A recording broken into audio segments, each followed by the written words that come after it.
Today, I am going to tell you the story of a robbery that shook the whole of Britain. Imagine it's nighttime, a mail train is passing through the English countryside and suddenly the train stops.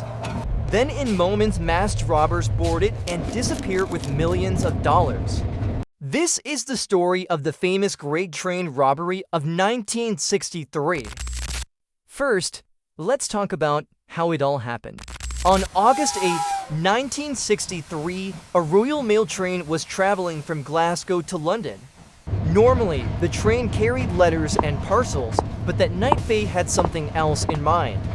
The train was carrying around £6 million, which is more than $70 million in today's money. Now a group had found out. There was a gang of about 15 people, led by Bruce Reynolds.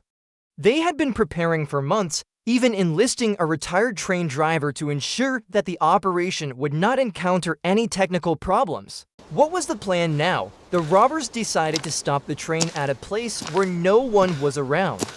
To do this, they tampered with the signal system. They changed the green light to red so that the driver would think that the train had to stop. They had prepared everything in advance: masks, vehicles, and a secret hideout. This means that the whole operation was very well thought out. At 3 o'clock in the morning, the train driver stopped at the signal. What happened next?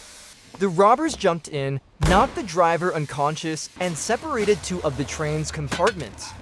These were the compartments that were filled with cash. They took out about 120 bags and loaded them into their truck in just half an hour, and then disappeared into the darkness. Imagine, the biggest robbery in British history was completed in just 30 minutes, and that too without much fuss. The robbers arrived at their hideout, Leisure Slade Farm, to hide for a few days.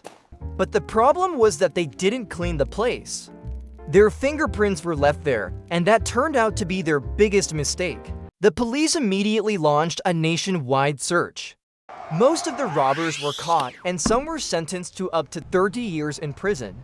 But interestingly, a few robbers managed to escape and started living abroad. Now you must be wondering, what happened to this story? So it happened that the Great Train Robbery became a legend. It was the subject of films, books, and songs. People began to call him the gentleman robber. But the truth is that the train driver was seriously injured in the incident and the money was never recovered. Still, it remains one of the most famous, daring robberies in the world to this day.